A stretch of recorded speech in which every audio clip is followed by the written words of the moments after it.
तो आज से 3 महीने पहले मैंने अपनी जर्नी स्टार्ट की थी इसी स्टेशन से, जो कि थी ओडिशा। और आज फिर मैं इसी स्टेशन पे इंतज़ार कर रहा हूँ अपनी ट्रेन का। मगर इस बार हम जाने वाले हैं उत्तराखंड के एक ऐसे जगह पे जहाँ पर रोड ख़त्म होते हैं और पहाड़ शुरू होते हैं। तो हम जाने वाले हैं धारचूला। तो वाराणसी से बरेली तक जाने के लिए हम जाने वाले हैं गुरुमुखी स्पेशल एक्सप्रेस से, जो कि लखनऊ से होते हुए जाएगी और जिसका गाड़ी नंबर है 12325। तो ट्रेन का समय है 8:40 और अभी बज चुके हैं 8:30। बस 10 मिनट बाद आने वाली है हमारी ट्रेन, तो तैयार रहते हैं। मुझसे अगर कोई पूछेगा कि दुनिया का सबसे वाहियात एप्लीकेशन कौन सा है, तो मैं IRCTC को बोलूँगा, क्योंकि उसके तत्काल टिकट का क्या लोचा है कुछ समझ में नहीं आता है। इस बार हमें टिकट नहीं मिला है और हमें जाना है जनरल में। तो ये गुरुमुखी सुपरफास्ट एक्सप्रेस और आ गए ठीक 8:40 पे। अगर इसके टिकट के प्राइसेस की बात करें तो जनरल का 190 रुपये बरेली तक वाराणसी से, और स्लीपर का टिकट 450 से 500 के करीब रहता है। तो आप देख लेना अपने हिसाब से। और अभी तो हमें जनरल में ही जाना है। उम्मीद करूंगा कि जनरल में भी सीट मिल जाए, वैसे चांसेस तो बहुत ज़्यादा कम है। देखते हैं, कुछ ऐसे हैं हालात जनरल के। तो अब होने वाला है असली एडवेंचर, और अगले 9 घंटे मुझे इसी ट्रेन में बिताने, वो भी जनरल के डिब्बे में।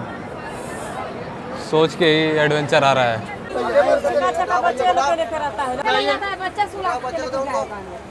बच्चे हैं, उठा के ले नहीं है, उठा के दो ना उनको।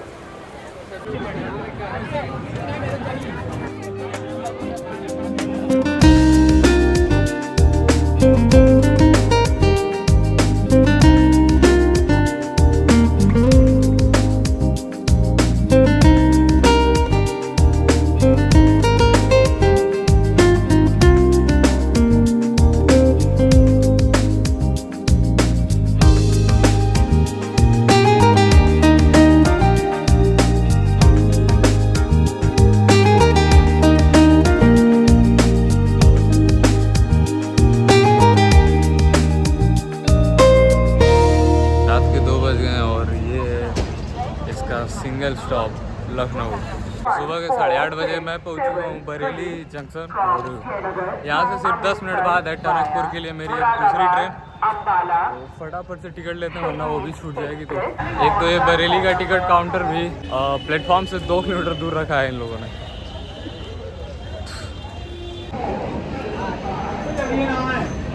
ये यार ये ट्रेन टनकपुर जाने के लिए, और अगर इसे मैं मिस करता तो 2-3 घंटे और व्यर्थ जाते। तो अब की बार का सफ़र हमारा होने वाला है सिर्फ भीड़ में।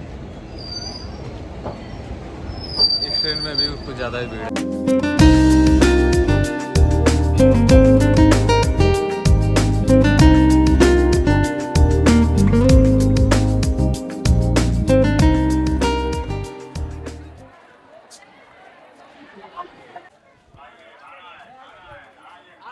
आप ये जो मेरे पीछे बस स्टैंड देख रहे हो, ये है टनकपुर का बस स्टेशन, और मेरे सामने है टनकपुर का रेलवे स्टेशन। और पिथौरागढ़ जाने के लिए अगली बस आएगी 2 बजे। तो ये है बस जो जाएगी पिथौरागढ़ 5982 नंबर की।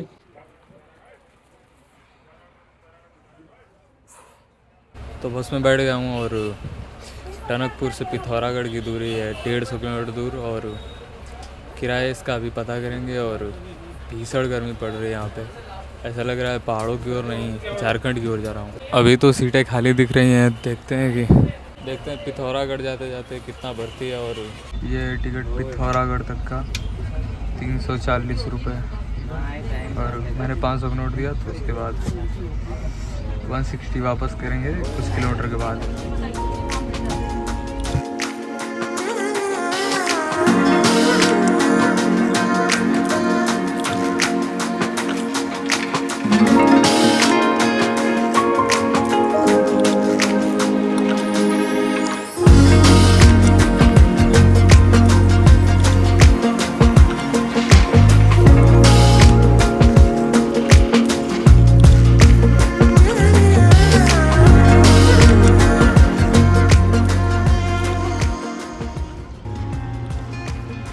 ये चंपावत, और यहाँ पर 10 मिनट का स्टॉप है बस का।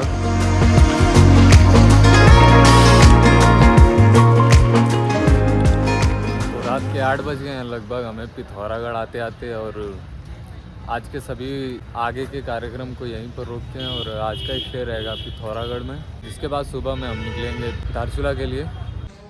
ये है आज का स्टे और ये बस स्टैंड के एकदम पास में है और इसका प्राइस मेरे को पड़ा 500 रुपये। तो अब मिलते हैं सुबह, निकलेंगे धारचूला के लिए।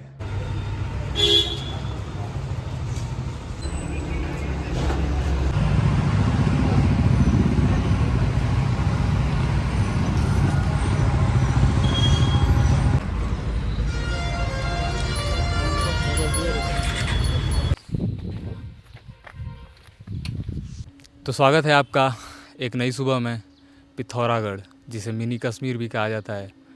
तो काफ़ी लेट हो चुका हूँ और 11:30 बज चुके हैं और हमें जाना है यहाँ से दारमा वैली तक। पीछे का आप मेरे व्यू देख सकते हो, काफ़ी अमेजिंग है और इसे क्यों मिनी कश्मीर कहा जाता है वो आप देख सकते हो।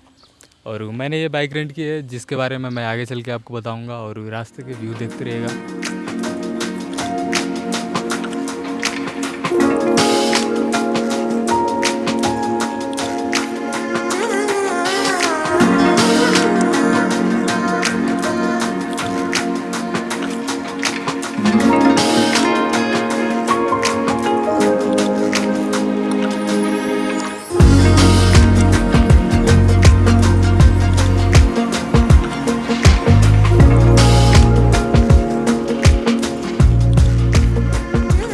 अभी हम बात करते हैं अपने जर्नी के बारे में। तो ये देख सकते हो आप रोड और काफ़ी खूबसूरत लग रहा है यहाँ के नज़ारे। और ये बाइक मैंने रेंट करी है नाइस न्यू सिटी लाइन से और इसके प्राइस की बात करें तो ये 1200 रुपये पर डे के हिसाब से है और मैंने 3 दिन का पास ले रखा है। और यहाँ से अभी धारचूला है शायद 30 किलोमीटर्स और ये है अपनी एवेंजर्स।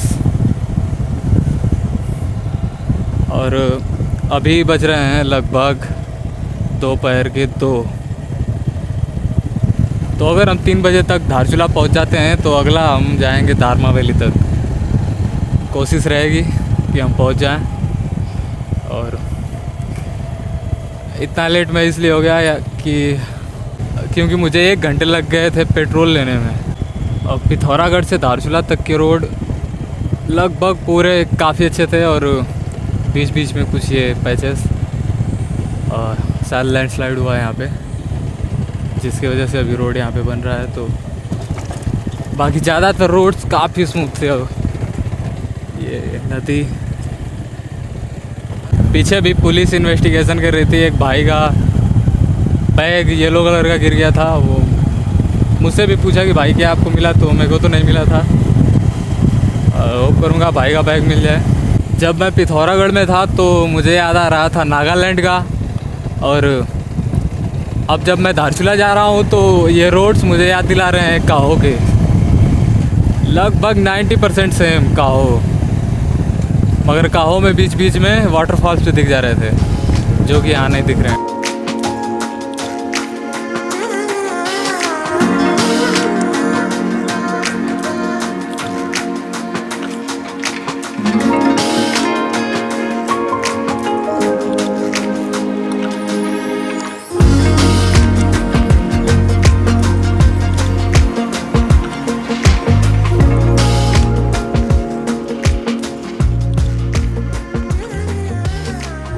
पहाड़ों के बीच एक ये छोटा सा मार्केट भी पड़ रहा है और इस मार्केट का नाम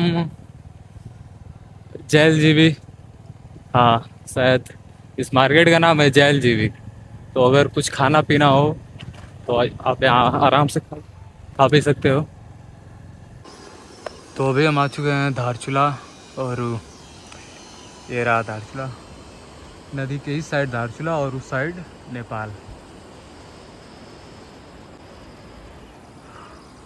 चलते हैं नदी के पास।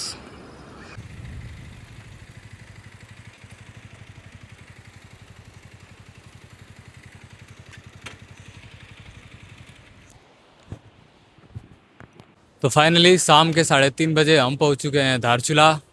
और मेरे पीछे आप जो ये घर देख रहे हो ये सभी पड़ते हैं नेपाल में। मेरे पीछे है नेपाल, और ये नदी जो है यही डिसाइड करती है, इस पार इंडिया, इस पार नेपाल। तो इस ब्रिज के थ्रू आप जा सकते हो नेपाल में। और आप बाइक के सिवा पिथौरागढ़ से धारचूला आने के लिए बस या टैक्सी ले सकते हो। अगर आप बोलेरो या सूमो में आते हो तो 350, और आल्टो या वैगनार में आते हो तो 500 रुपये लगते हैं। तो आप अपने हिसाब से आ सकते हो। और अभी इस वीडियो को रखते हैं यहीं तक, और अभी 3:30 बज रहे हैं, लगभग 4 बजे के करीब हम निकल जाएंगे दारमा वैली के लिए। तो उसके लिए अगले वीडियो में बने रहना। और इस वीडियो में बस इतना ही। उम्मीद करूँगा कि आपको ये वीडियो कुछ इन्फॉर्मेटिव रहा होगा। धन्यवाद।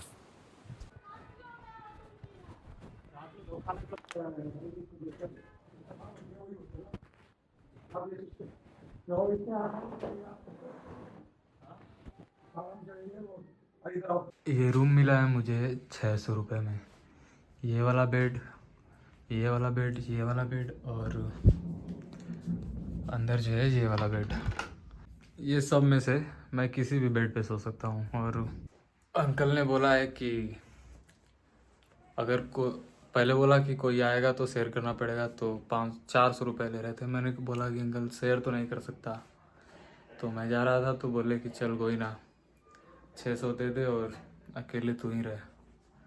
तो ठीक लगा, ज़्यादा इधर उधर ढूंढने से अच्छा है यहीं पे रुका। और पहली बार मुझे अपने आप पर इतना गुस्सा आ रहा है और इतना धोखा लग रहा है।